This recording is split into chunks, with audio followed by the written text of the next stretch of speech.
Thanks to Honor for sponsoring this video.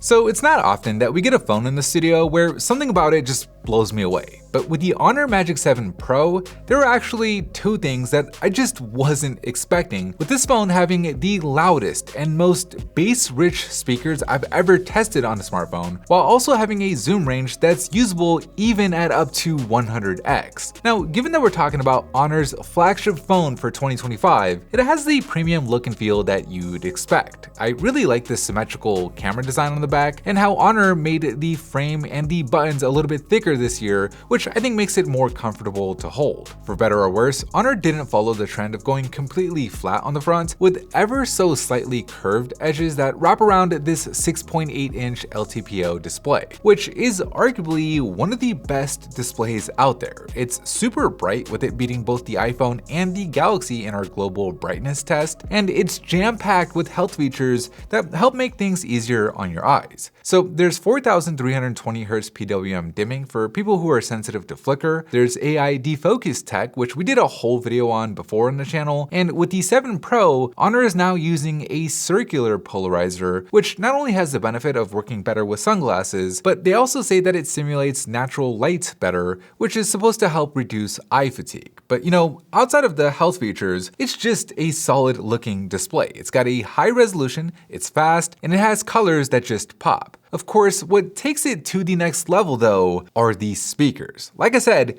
these speakers are the loudest and most bass heavy I've ever heard coming out of a smartphone, to the point where you can actually feel the bass while you're holding it. In fact, even if you set it down on a table, you can feel the bass vibrating through the table's surface. It's absolutely wild, and no other flagship does this. Just take a listen to how it compares to the competition.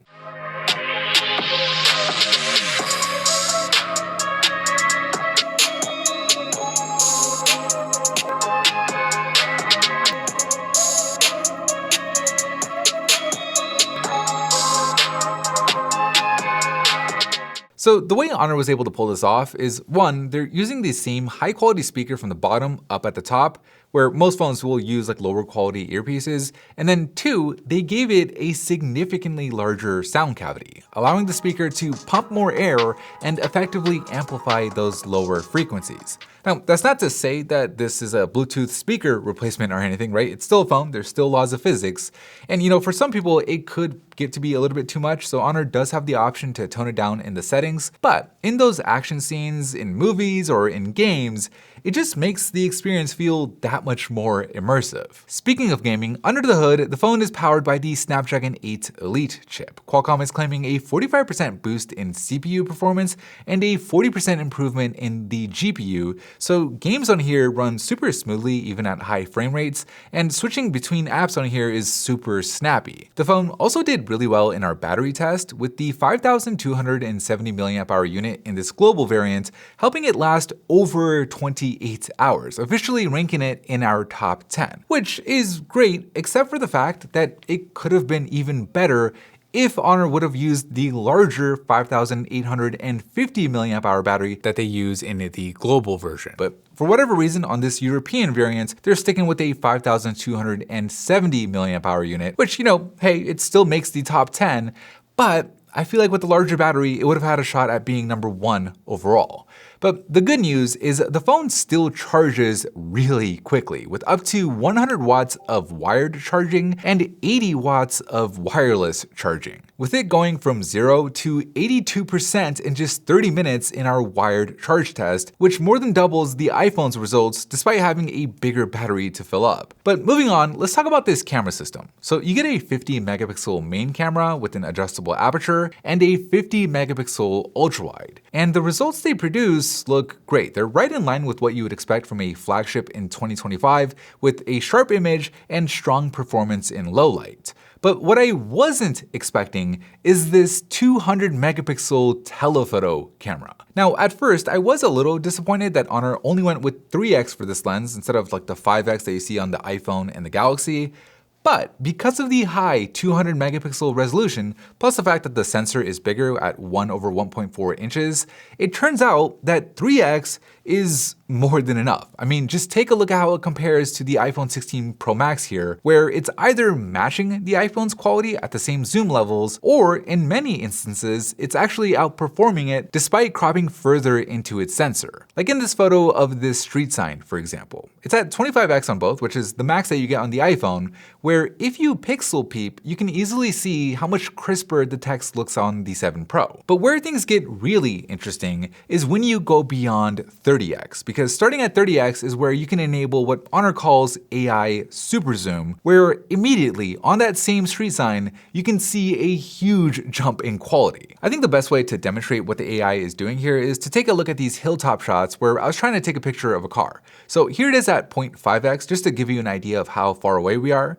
This is the same shot at 1x. Here's the telephoto's native 3x, and then here it is at 6x where it crops into the sensor while still maintaining its 12.5 megapixel resolution. Which, it looks good, but it's nothing that we haven't seen before. And then with super zoom turned off, here's what it looks like at 100x, which, just like other phones, the photo looks pretty bad, right? It's like not usable at all. But here is that same image taken with super zoom turned on. And it looks pretty good, right? Like the AI was able to identify that it's looking at a car, and then it leveraged its large models to add details that it thought was there that the sensor itself just couldn't pick up. So you can see it here in the grille. The headlights look like they've been restored, the bumper has actually been cleaned up, and it even added tread back to the tires, with maybe the craziest thing in this image being the little rubber duck on the dashboard, which the AI correctly identified and enhanced. Now, this obviously brings into question as to whether or not this even counts as a real photo anymore, since those details are just educated guesses made by AI. They're not actually captured by the sensor, and sometimes the AI could get it wrong. It actually added something to the hood of that Jeep, which was really only a reflection, and then other times it can make photos look a little bit over-processed and cartoony. Honor, for their part, says that in general, it works best with things that the AI is actually trained on, so like cars and trees, and not so much text and faces, which are too variable. The processing time also takes a minute after you snap the photo, but when it works, like in this photo of a dealership at 100x, sometimes the results could be pretty mind-blowing. Now, on top of super zoom, the 7 Pro also has AI portraits, which does something similar with the photos you take of people, letting you take portraits from 1x all the way up to 6x. So these photos use a hybrid of like on-device and cloud-based models, which improve things like the lighting and the shadows, while also adding back details for sharpness, where again, we're talking about educated guesses made by AI. It's not as pronounced as it is on super zoom, but sometimes the AI could go a little overboard, which is probably why Honor gives you the option to get back the original shot without any of the AI enhancements. And then last two things I'll mention about the camera is one, the hardcore modes on here lets you get studio level shots that mimic the iconic look of studio hardcore, where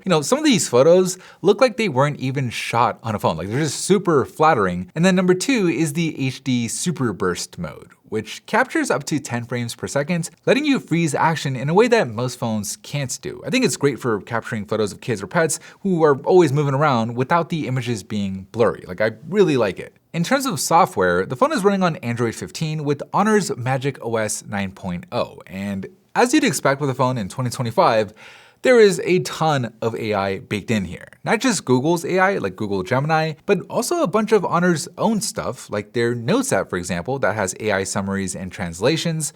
There's AI photo editing to erase unwanted objects, and it works surprisingly well. Like, I couldn't believe some of the results we were getting. And you can even get quick cutouts of these subjects in your photos, which is handy. But I think my favorite AI feature on here is Magic Portal 2.0, which actually makes doing things on the phone faster. So kind of like Google's circle to search, you can select something using your knuckle on here, and the AI will identify what you selected and then give you a number of actions you can take based on the context. So if you select a photo in Instagram, for example, you'll get suggestions for sharing it with a friend via messages, or even posting the image directly on X without having to take all of the steps in between. It's also smart enough to adapt to the situation. So like if you select an image with text on it, it can actually isolate just the quote and let you copy and paste that instead. It currently only supports apps from the big social platforms and native ones like Gmail and Maps, so not every app will work on here. For example, Notion isn't supported, but for the ones that do, it is pretty cool. And then finally, some other noteworthy things before we wrap up is the phone has IP69 water and dust resistance. It has both 3D face unlock and an ultrasonic fingerprint scanner, which I think gives it the best biometric combo on any phone.